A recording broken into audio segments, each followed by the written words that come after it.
Dalam ayat surah Ad-Dukhan ayat 54, Allah sebut, a'udzubillahi minasyaitonir rajim. Wa kadzalika wazawwajnahum bihurin 'ain. Dan begitu juga kata Allah, kami mengahwinkan mereka dengan hur 'ain, bidadari. Nak habaq bahawa mereka ni satu wanita yang Allah cipta, tanpa ayah, tanpa ibu. Mereka sangat cantik, sentiasa perawan. Selama-lamanya adalah perawan.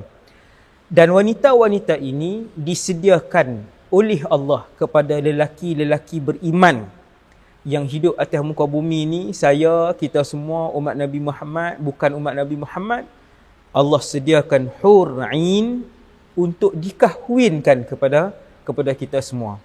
Ketahuilah, wanita-wanita yang tidak solehah di luar sana, yang mempunyai suami-suami, ketika mana wanita-wanita yang tidak solehah menyakiti suami-suami mereka dengan tindakan dan perkataan-perkataan daripada mulut mereka, kata Rasulullah dalam satu hadis yang sahih, ketika mana wanita dunia menyakiti suami-suami mereka di dunia yang soleh, suami-suami yang baik. Suami itu baik dah.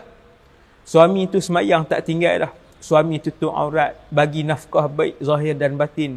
Suami jaga elok dah anak isteri. Suami alhamdulillah dah baik. Adalah kekurangan sikit manusia kan. Tetapi mempunyai isteri-isteri yang tidak solehah. Isteri yang selalu menyakiti hati suami. Isteri yang selalu melakukan kemungkaran dan maksiat di belakang suami. Isteri yang menyakitkan suami dengan tindakan dan perkataan dia. Tiap-tiap kali isteri-isteri dunia ni menyakitkan lelaki-lelaki bakal ahli syurga, maka bakal isteri dalam syurga nanti di kalangan bidadari kata la tu'zih, jangan kalian sakiti mereka. Hei wanita-wanita dunia yang bermulut lancang. Hei wanita-wanita dunia yang tidak menjaga halal dan haram. Hei wanita-wanita dunia yang selalu menyakitkan hati dan menggunakan harta suami mereka ke jalan yang tidak diredai Allah. La tu'zih, jangan sakiti suami-suami kamu. Qatalakillah, semoga Allah membunuh kalian. Kalau bahasa Kedah ni, bahasa Kedah paling sedap ni, hei wanita dunia yang jahat, pi mampuih. Dia kan. Hak tu kira hak saya rasa terjemahan bahasa Kedah paling tepat hak tu lah. Seolah-olahnya begitu keras perkataan daripada bakal-bakal isteri kepada suami-suami soleh yang disakiti oleh suami isteri-isteri mereka di dunia. Dia kata qatalakillah, semoga kalian dibunuh oleh Allah.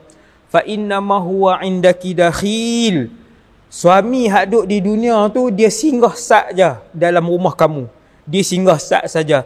Yushiku an yufariqaki ilaina.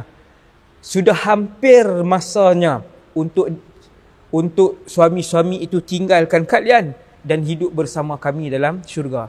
Dalam syurga kelak, isteri yang tak salihah, dia takkan duduk dengan suami dia di dalam syurga nanti. Dia akan masuk dalam neraka. Suami dia akan dikahwinkan oleh Allah berdasarkan surah Ad-Dukhan tadi. Kadzalika wazawwajnahum bihurin 'ain. Kami akan mengahwinkan kepada lelaki-lelaki saleh ini dengan isteri-isteri baru. Tuan-tuan sekalian, jangan sedih. Tuan-tuan sekalian yang dapat isteri tak solehah, jangan sedih. Saya nak cerita kat tuan-tuan, ada rasul, bukan nabi, rasul. 25 rasul yang top 10, yang paling tinggi. Ada di kalangan rasul-rasul, lebih daripada seorang. Ada di kalangan rasul-rasul yang diuji oleh Allah dengan isteri-isteri yang tidak salihah. Mulutnya jahat, perangainya jahat. Tidak, isteri-isteri yang tidak amanah, yang melakukan kejahatan di belakang suami mereka, yang menggunakan harta suami mereka di jalan yang haram. Allah uji. Walaupun kebanyakan rasul semua isteri salihah, ada beberapa rasul yang Allah uji. Antaranya Lut alaihissalam. Lebih 40 tahun, 50 50 tahun diuji dengan isteri-isteri yang tidak salihah, tetapi mereka bersabar dengan ujian tersebut. Dengan bersabar. Tuan-tuan, yang Allah uji, isteri tak elok, jangan risau. Teruskan berdakwah, teruskan menegur dengan baik, cakap dengan baik, jangan hina bila nak tegur, cakap elok-elok. Tegur isteri. Niat kerana Allah. Ikhlaskan bila tegur. Satu hari insya-Allah dia berubah. Kalaupun dia tak berubah tuan-tuan, dengar balik cerita pasal hurul ain. Tuan-tuan tak payah sedih pun. Tak payah risau pun. Allah uji kita di hidupan di dunia, isteri yang mulut yang menyakitkan hati kita tiap-tiap hari. Ingat, Allah sedang menyediakan kepada kita bidadari.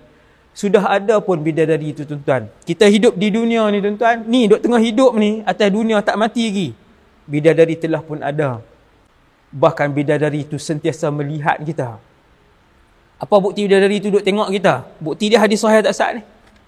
Hak saya baca tak sah ni. Bila bidadari itu marah apabila isteri-isteri dunia yang jahat menyakitkan hati bakal-bakal suami mereka di dalam syurga nanti.